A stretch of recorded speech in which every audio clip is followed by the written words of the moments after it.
Hey everyone, this is Jenny Irwin and I will be demonstrating how to perform an ankle brachial index.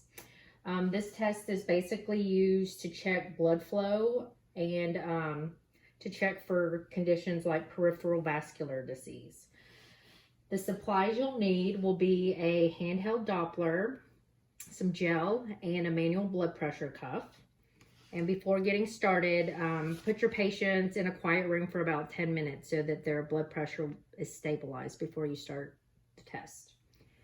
Okay, so the ankle brachial index, this is the formula for it. It's the ankle blood pressure over or divided by the arm blood pressure. So I will show you how to obtain those values. So we will start with the arm. Get your blood pressure cuff on there. And I do not have a handheld Doppler, so we are just going to pretend like I do, or the gel. So get your blood pressure cuff on there. And on the brachial artery, you'll put some gel.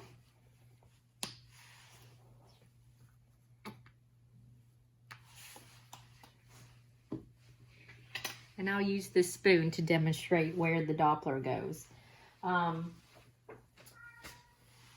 So once you find the pulse,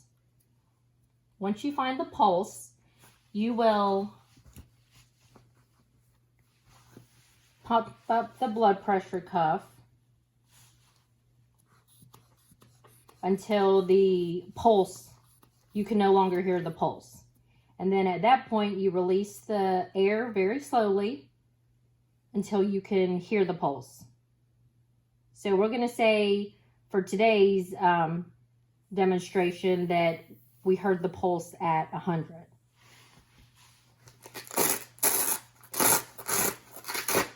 Now we're going to move down to the feet. And then you can check the pulse on the feet in two different places. You can check it either at the dorsalis pedis or the posterior tibial.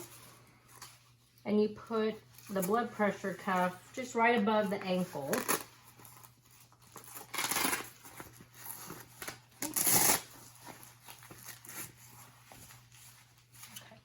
So we're going to do it on the dorsalis pedis.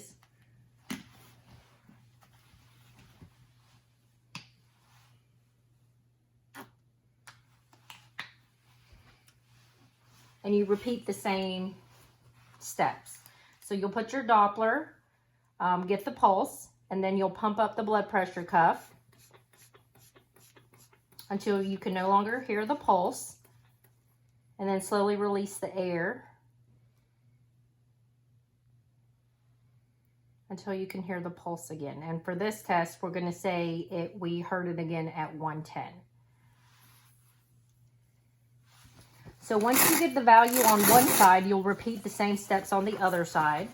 And for this one, since the value on his foot was 110 and the value on his arm was 100, you'll divide 110 by 100 and his value comes out to 1.1. And that is the end of the demonstration.